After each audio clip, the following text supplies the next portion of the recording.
स्वागत है आपका अपने चैनल नॉलेज मंत्रा 2 में और मेरा नाम विनोद कुमार है।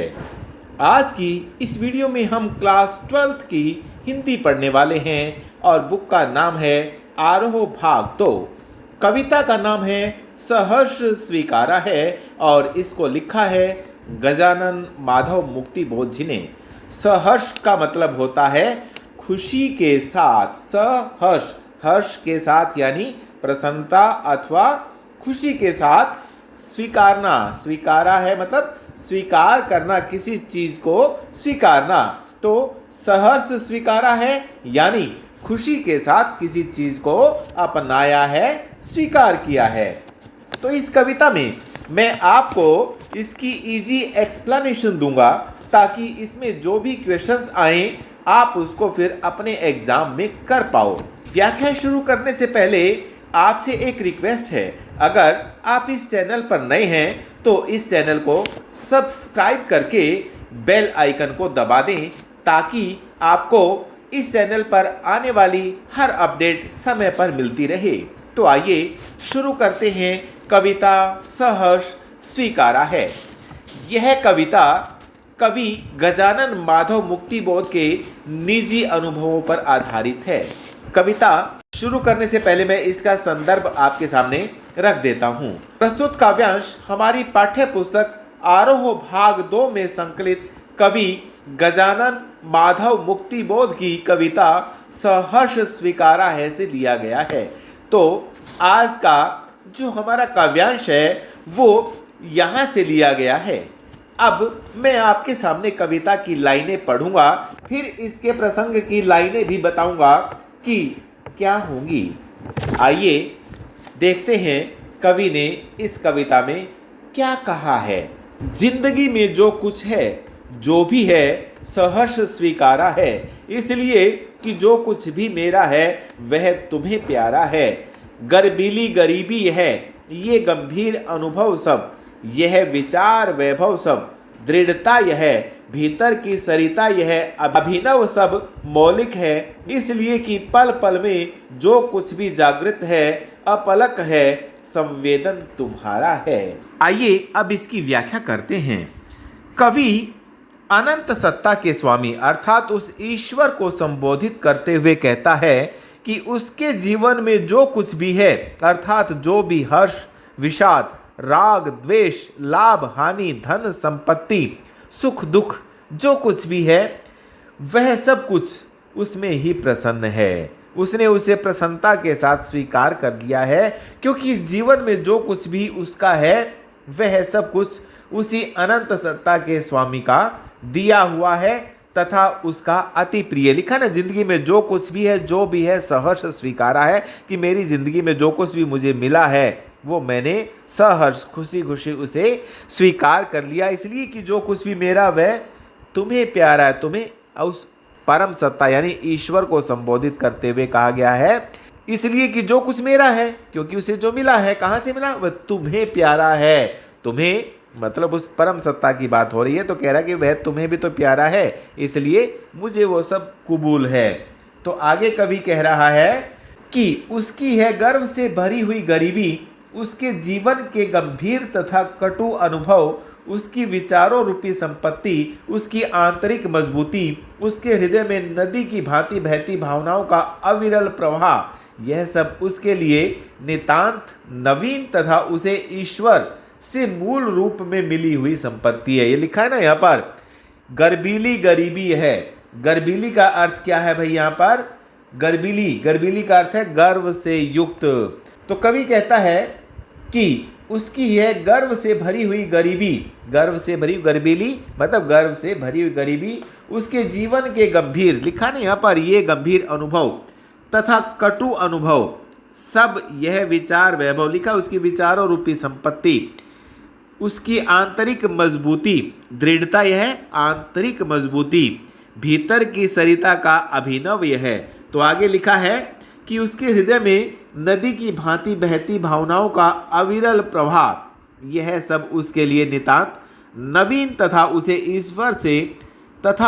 ईश्वर से मूल रूप से मिली हुई संपत्ति है। लिखा नहीं यहाँ पर, अभिनव सब मौलिक है इसलिए कि पल पल में जो कुछ भी जागृत है अपलक है, संवेदन तुम्हारा है। कि जो पल पल हर क्षण जो भी कुछ जागृत है यहाँ पर चेतन अवस्था में जो भी है अपलक, जिसे वह पलक झपकाए बिना निहार सकता है। संवेदन तुम्हारा, उसकी संवेदना भी क्या है, वो भी तुम्हारी ही है। यहाँ पर आगे कह रहा ना कि इसमें इनमें से कोई भी चीज़ उसकी गढ़ी हुई या बनाई हुई नहीं है। मतलब कवि खुद कह रहा है कि जो या उसे मिला है इस संसार में जो भी वस्तुएं हैं उपभोग की, या जो उसका उपभोग वह कवि कर रहा है, तो वह सारी की सारी किसकी दी हुई है, किसकी बनाई हुई है, उस परमपिता परमात्मा की।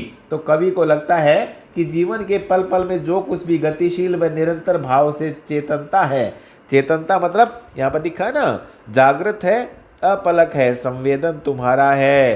तो यहाँ पर चेतनता का अर्थ हो गया ना, जागृत का अर्थ क्या होगा, चेतनता। उसमें उसी अनंत सत्ता के स्वामी ईश्वर की अनुभूति छिपी है, उसी ने उसके व्यक्तित्व का निर्माण किया है। अगला है भाई, जाने क्या रिश्ता है, जाने क्या नाता है, जितना भी उंडेलता हूँ भर भर फिर आता है, दिल में क्या झरना है। प्रश्नवाचक चिन्ह है भाई, यहाँ पर ध्यान रखना। मीठे पानी का सोता है, भीतर वह ऊपर तुम, मुस्काता चांद ज्यों धरती पर रात भर, मुझ पर त्यों तुम्हारा ही खिलता वह चेहरा है। तो आगे कवि कहता है यहाँ पर कि न जाने उनसे उसका कैसा विचित्र रिश्ता, नाता अथवा संबंध है कि वह जितना ही उन्हें अपने हृदय में विसर्जित अथवा बाहर निकालने का प्रयास करता है, वे उतनी ही तीव्र गति से पुनः उसके हृदय में विराजमान हो जाते हैं। जाने क्या रिश्ता है, जाने क्या नाता है, जितना भी उंडेलता हूँ भर भर फिर आता है, मतलब जितना वो उसे बाहर निकालने का प्रयास करता है, वापस क्या है, वो उनमें समाहित हो जाते हैं, विराजमान हो जाते हैं। कवि को लगता है कि परमात्मा उसकी आत्मा में एक झरने जो कि मीठे पानी का स्रोत, सोता मतलब मीठे पानी का स्रोत के रूप में बसे हुए हैं। यही कारण है कि वह जितना ही उस झरने से अथवा उस स्रोत से पानी रूप में विराजमान परमात्मा को बाहर निकालता है, उस झरने अथवा स्रोत के पानी के रूप में परमात्मा उसकी आत्मा में पुनः आ बसता है। तो यहाँ पर लिखा, दिल में क्या झरना है, मीठे पानी का सोता है, भीतर वह ऊपर तुम। भीतर क्या है, पानी का सोता, ऊपर तुम, उसके ऊपर तुम हो। तो कहने का भाव क्या है कि कवि जो है ये समझाने का प्रयास करता कि परमात्मा उसके हृदय में ही विद्यमान रहना चाहते हैं। कवि पुनः कहता कि जिस प्रकार रात्रि में मुस्कुराता हुआ चांद धरती को अपनी चांदनी से आच्छादित किए रहता है, उसी प्रकार उसकी आत्मा पर परमात्मा के चेहरे से निकलने वाला आशीर्वाद रूपी प्रकाश सदैव छाया रहता है। मुस्काता चांद ज्यों धरती पर रात भर ज्यों त्यों, तो मतलब यहाँ पर क्या है, ज्यों त्यों दिया गया है, तो यहाँ पर एक उदाहरण की बात की गई है। कौन सा अलंकार हो जाएगा, उदाहरण अलंकार है भाई। यहाँ पर दिल में क्या झरना है और अंत में प्रश्नवाचक चिन्ह है, तो कौन सा अलंकार हो जाएगा, प्रश्न अलंकार। तो दो अलंकार मैंने आपको यहाँ पर बता दिए हैं कि यहाँ पर क्या है, एक उदाहरण अलंकार है और एक प्रश्नवाचक अलंकार है। और भर भर फिर आता है, भर भर वही शब्द दोबारा उसकी रिपीटिशन हो रही है, जहाँ पर शब्द वही शब्द अर्थ वही लिए हो, समान अर्थ लिए हुए होता है, तो वहाँ पर कौन सा अलंकार होता है, पुनरुक्ति प्रकाश अलंकार। तो यहाँ पर पुनरुक्ति प्रकाश अलंकार भी है भाई, ये चीज़ें आपको ध्यान में रखनी है। तो इस पद्यांश में 3 अलंकार मैंने आपको बता दिए हैं, वो आपको याद रखने हैं। कौन कौन से, पहला भर भर में पुनरुक्ति प्रकाश अलंकार, दिल में क्या झरना है, अंत में प्रश्नवाचक चिन्ह तो प्रश्न अलंकार है। और आगे लिखा है इसमें, मुस्काता चांद ज्यों धरती पर रात भर, मुझ पर त्यों तुम्हारा ही खिलता है चेहरा है ज्यों त्यों, तो यहाँ पर उदाहरण अलंकार है। ये चीजें आपको याद रखनी है। आगे, सचमुच मुझे दंड दो कि भूलूं मैं तुम्हें भूल जाने की दक्षिण ध्रुवी अंधकार अमावस्या, शरीर पर चेहरे पर अंतर में पालूं मैं, झेलूं मैं उसी में नहालूं मैं, इसलिए कि तुमसे ही परिवेष्टित आच्छादित रहने का रमणीय यह उजेला अब सहा नहीं जाता है, नहीं सहा जाता है। ममता के बादल की मंडराती कोमलता भीतर पिराती है, कमजोर और अक्षम अब हो गई आत्मा यह, छटपटाती छाती को भवितव्यता डराती है, बहलाती सहलाती आत्मीयता बर्दाश्त नहीं होती है। कवि ईश्वर को संबोधित करते हुए कहता है कि उसने जीवन में अहंकार भाव का शिकार होकर ईश्वर को भूलने का जो दंडनीय अपराध किया है, उसके लिए ईश्वर को उसे कठोर से कठोर सजा देनी चाहिए ताकि वह अपने अहंकार भाव को भूल जाए। कवि अपने लिए दक्षिणी ध्रुव पर अमावस्या की रात्रि के समान फैले रहने वाले अंधकार जैसी सजा प्राप्त करना चाहता है और उस घनघोर अहंकार को अपने शरीर, चेहरे तथा अपने अंतर मन पर झेलना चाहता है तथा उसी में नहाना चाहता है, क्योंकि अपनी गलती का एहसास हो जाने के बाद अब उसने ईश्वर का चारों ओर छाया रहने वाला कोमल भावों से भरा प्रकाश सहन नहीं होता है। लिखा ना कि रहने का रमणीय यह उजेला अब सहा नहीं जाता है, नहीं सहा जाता है। तो कवि चाहता है कि ईश्वर उसकी सजा के रूप में उसके ऊपर फैली अपनी ममता रूपी बादल की भांति मंडराती हुई कोमलता को हटा ले, क्योंकि अपराधी होने के कारण उसे उसकी यह ममतामयी कोमलता अंदर ही अंदर पीड़ा पहुंचाती है।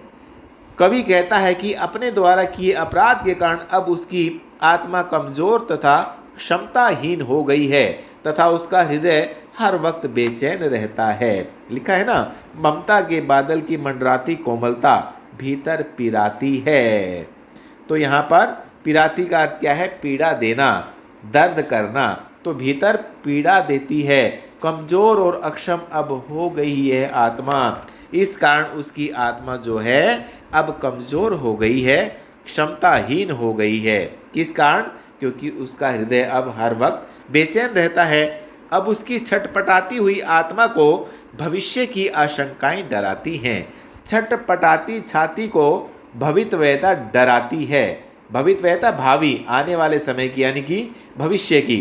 तो भविष्य की आशंकाएं उसे डराती रहती हैं। अब उससे ईश्वर का बहलाने और सहलाने वाला अपमान सहन नहीं होता है।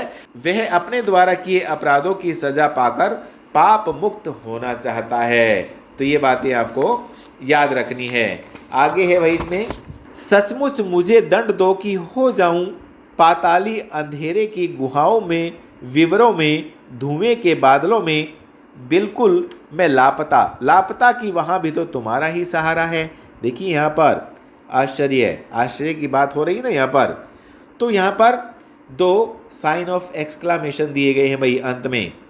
इसलिए कि जो कुछ भी मेरा है या मेरा जो होता सा लगता है, होता सा संभव है, सभी वह तुम्हारे ही कारण के कार्यों का घेरा है, कार्यों का वैभव है। अब तक जो जिंदगी में जो कुछ था, जो कुछ है, सहर्ष स्वीकारा है, इसलिए कि जो कुछ भी मेरा है वह तुम्हें प्यारा है।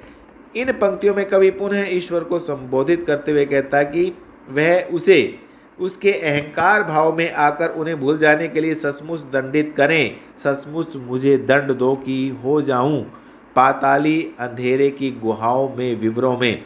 अब गुहाएं क्या होती है? गुहाओं का मतलब गुफाओं। विवर क्या होते हैं? बिल या सुरंग। तो यहाँ पर कवि कहता है कि ईश्वर उसे पाताल लोक में पाई जाने वाली अंधकार से परिपूर्ण गुफाओं के बिलों में अथवा धुएं के बादलों में पूर्णतः लुप्त कर दे, उसे गायब कर दे। बिल्कुल मैं लापता। लापता कि वहाँ भी तो तुम्हारा ही सहारा है।